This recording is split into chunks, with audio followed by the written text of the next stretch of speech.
महालक्ष्मी पूजन, दीपावली का अवसर आ रहा है, धनतेरस, रूप चौदस, दीपावली, पड़वा मतलब गोवर्धन पूजन और 5वां दिन भाई दूज यम द्वितीया। 5 दिन तक लक्ष्मी महारानी आपके घर में रहेगी, आप उसकी आराधना करना। पहले भी कथा में कहा, माता लक्ष्मी को, नारायण को लक्ष्मी किसने दी है? भगवान शिव ने। लक्ष्मी जी तो भगवान शंकर के पास आ रही थी क्योंकि माता ख्याति इनको दे रही थी, पर माता ख्याति से शंकर भगवान ने कहा कि भगवान विष्णु को लक्ष्मी जी दीजिए। जो लक्ष्मी भगवान विष्णु को प्राप्त हो सकती है, क्या लक्ष्मी हमारे घर में नहीं आ सकती? 5 दिवस तक आप माता लक्ष्मी की आराधना करिए, उसको अपने घर में बुलाने का प्रयास करो। श्री शिवाय नमस्तुभ्यम।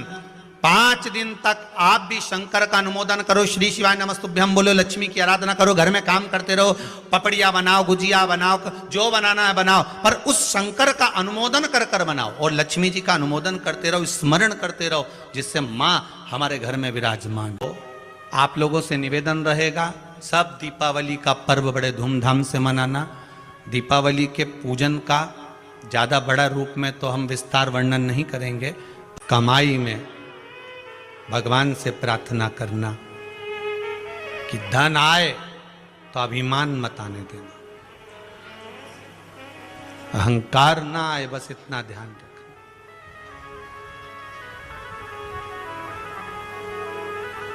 लाल चंदन का जो जल होता है, ये व्यक्ति के जीवन में जो धन कहीं रुक गया, अटक गया, नहीं दे रहा, बेलपत्री के वृक्ष के नीचे, जड़ के नीचे सींचन करने से वो प्राप्त होता है। अथर्ववेद में छंदो ज्ञान उपनिषद में, दोनों में, अथर्ववेद में भी वर्णन है और महाराज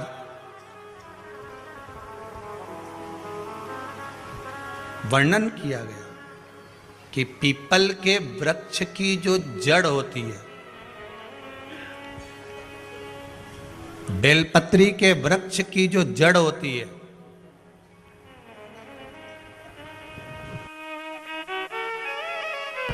और आंवले के वृक्ष की जो जड़ होती है, इसके नीचे स्वर्ग का निवास होता है। किसका निवास है? स्वर्ग का निवास।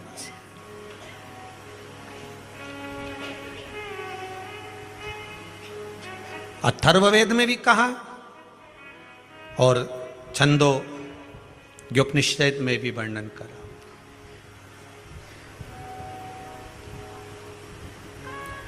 एक पीपल, एक बेलपत्र, एक आंवला, इनके जो जड़ है, वो जड़ के नीचे स्वर्ग का निवास। ये जहां लगे,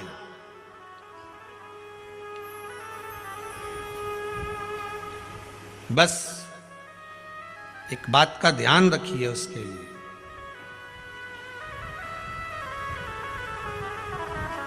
कि जहां पर ये वृक्ष होता है और उस वृक्ष के नीचे बैठकर हम जब किस जल का सींचन कर रहे हैं, जैसे अभी आपको कहा था कि जल में अगर लाल चंदन मिला हो और आप बेलपत्री के जड़ में सींचन कर रहे हैं तो लक्ष्मी की आवक बढ़ेगी। कहीं पैसा अपना अटक गया, नहीं आ रहा, आएगा।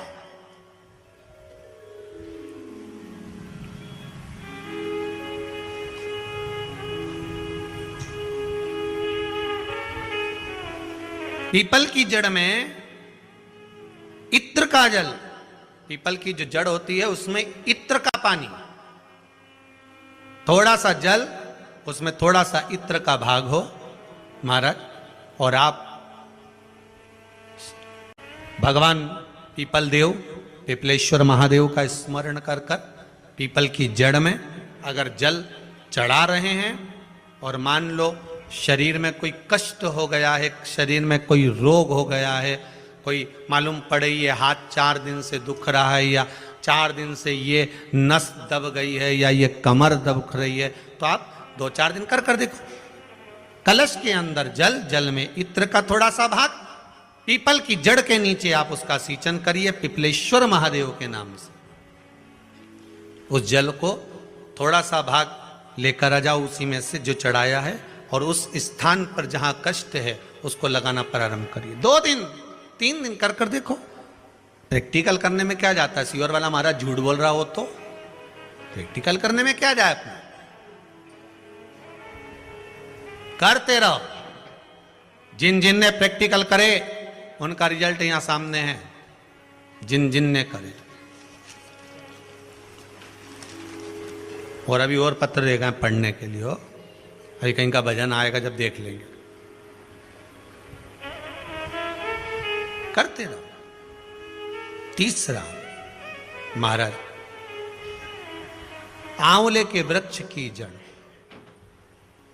आंवले के वृक्ष की जो जड़ होती है, इसके नीचे शिव महापुराण की कथा कहती है, विष्णु पुराण कहती है, स्कंद पुराण कहती है महाराज कि भगवान नारायण स्वयं इस जड़ के नीचे अपना विश्राम करते हैं महाराज। इस जड़ के नीचे प्रयास करो, एक चुटकी हल्दी, कितनी? मात्र एक चुटकी हल्दी, आंवले के वृक्ष के नीचे भगवान हरि हर महादेव, कौन से महादेव हैं? हरि हर महादेव के नाम से रखकर उस पर पूर्व मुख कर पूर्व की ओर मुख कर जल समर्पित करना प्रारंभ कर दीजिए। आप अगर प्रयास करेंगे शुक्रवार की शुक्रवार करें, या नवमी की नवमी करें, अष्टमी की अष्टमी करें, प्रदोष की प्रदोष कर लें, सोमवार की सोमवार कर लें, तो आंवले की जड़ के नीचे अगर हमने हल्दी रखकर जल का भाग समर्पित करा है पूर्वभिमुख होकर, तो अगर व्यापार नहीं चल रहा है, 1 हफ्ता हो गया बैठे हुए हो, कोई ग्राहकी नहीं है, तो एक बार करो, दूसरी बार करने जाओगे तो आप अपने आप दौड़ कर जाओगे कि मेरा 1 हफ्ते से व्यापार अच्छा चल रहा है। आप दूसरी बार करोगे तो आपको ये ज्ञान उपदेश ये प्राप्त हो जाएगा, अपने आप रिजल्ट सामने आएगा कि हाँ, हमने आंवले के वृक्ष के नीचे हल्दी को समर्पित करा था, और उसको चढ़ाने के बाद हमने जो जल चढ़ाया है उसका फल हमको प्राप्त हुआ, उसका फल हमें मिला है। अगर कहीं अशांति का अनुभव होता है, मन को शांति नहीं रहती, बार बार ऐसा लगता है कि रोना आ रहा है, कुछ घर में अच्छा नहीं लग रहा, कहीं आंख फटक रही है, कहीं कोई पड़क रहा है, तो कभी ऐसा लगे एक सफेद फूल पुष्प कुंदकेश्वर महादेव के नाम से अपने घर में से लेकर घुमाकर शिव जी को समर्पित कर आ जाओ। वापिस आओगे ना तो रुआसा सा मन होगा, ना मन में अशांति होगी। इतना पावर बाबा दे देंगे कुंदकेश्वर महादेव कि आपको खुद अनुभव हो जाएगा। केवल एक पुष्प श्वेत कुंदकेश्वर महादेव। कुंदकेश्वर महादेव कोई साधारण नहीं है। जिस समय माता पार्वती ने विदल और उत्पल का संहार करा था तो कुंदुक भगवान के चरणों में जाकर लगा। उस कुंदुक के लगने से भगवान शंकर का नाम कुंदकेश्वर हो गया। भगवान शिव ओघड़दानी, त्रिकालदर्शी, कैलाशी, अविनाशी भगवान शिव के अन्य अवतारों का वर्णन है। फिर आगे जो चरित्र कहा गया है भगवान के 12 ज्योतिर्लिंग का स्मरण कराया गया। महाराज एक बात ध्यान रखिएगा, शिव महापुराण कार्तिक महत्तम कथा तो आज विराम हो जाएगी, पर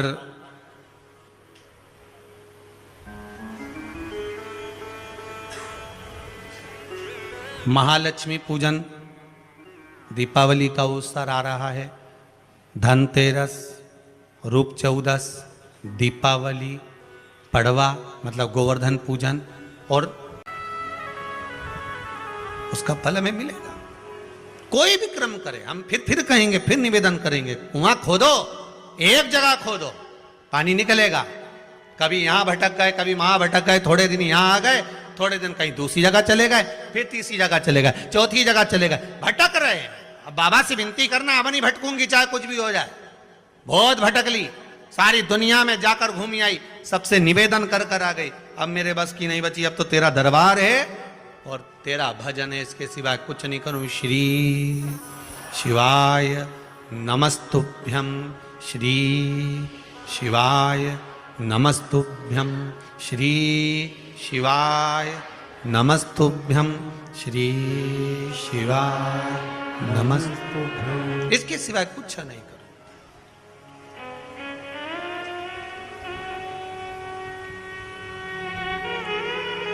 हमारा भजन मूल हो जाए। एक विदल और उत्पल दो असुर हुए। पार्वती मैया ने जो भजन करा था, स्मरण करा था, शिव मिले थे, उनकी भक्ति दृढ़ी थी। विदल और उत्पल ने एक बार माता पार्वती जी को देखकर बड़े आनंद के साथ उनकी ओर लोभित हो गए, उनकी ओर आसक्त हो गए।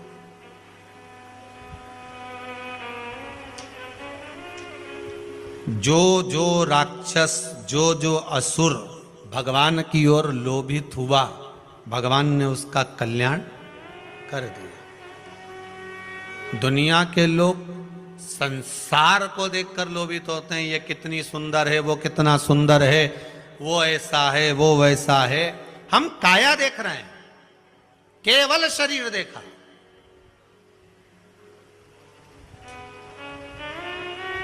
आधे से ज्यादा रिश्ते तो ये काया के चक्कर में गड़बड़ हो गए। लड़का अच्छा है साहब, लड़की बहुत बढ़िया है, दिखने में तो कई जोरदार। अब पहले का समय, आज का समय, पहले के जमाने में सूरत नहीं देखते थे, चरण देखते थे। आज के जमाने में चरण नहीं देखते, सूरत देखते। फिर वही वाली बात आ गई, किस कलर के कपड़े पहनूं कि भगवान मुझे मिल जाए। शिव महापुराण की कथा कहती है, कपड़ा बदलने से परमात्मा नहीं मिलता, कलेजा बदलने से भगवान तुम्हारे सामने आकर खड़ा हो जाता है। कलेजा बदलना, कपड़ा बदलते बदलते तो जिंदगी निकल जाएगी, भगवान नहीं मिलेगा। पूरी जिंदगी निकल गई। क्या हुआ कपड़ा बदलने से? वो रावण ने बदला था, क्या हुआ कपड़ा बदलने से? भगवान ने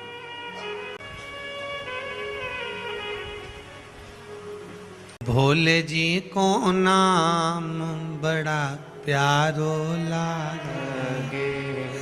आप जिस स्थान पर, जिस जगह पर, जिस भूमि पर, जिस क्षेत्र में जहां निवास करो, भगवान की अविरल भक्ति में डूबे रहो। महाराज उन कथा कहते हैं और आप कथा कहते हो। कई महाराज कथा के और इतना आराम से ऐसा ऐसा बोले, उन्हें भगत लोग उनकी आंख में से आंसू झड़ता फिरे, सब रोए बेचारा उन बैठ बैठ के।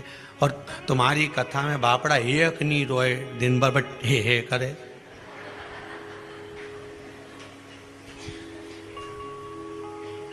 और तुम भी व्यासपीठ पे बैठ के बस हंसता रहो, ने ठिठोली करता रहो। है? तुम्हारी भी आंख मांख में आंसू नहीं आए, और बाकी का महाराजन तो कथा के नहीं बापड़ा सब झड़ता फिरे। 25 बार मुंडा साफ कर ले, 2-4 बार तो सपेट ले।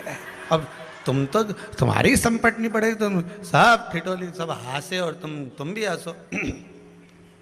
अरे भैया, पूरे ब्रज में घूम लेना, पूरे ब्रज में घूम लेना, और एक बार ब्रज में घूमने के बाद में नंदगांव जाना, गोकुल जाना। कौन कौन गया इधर हाथ? तो जम के हंसो। अब उस समय पे तुम्हें हंसी आती है, पर नहीं, पर तुम्हें हंसना पड़ता। बोलो सही है कि गलत है? क्यों हंसाते हैं नंदगांव में, क्यों हंसाते हैं गोकुल में, क्यों हंसाते हैं ठाकुर जी के सामने? क्योंकि वो ब्रजवासियों को मालूम है पूरी जिंदगी रोने के लिए पड़ी है।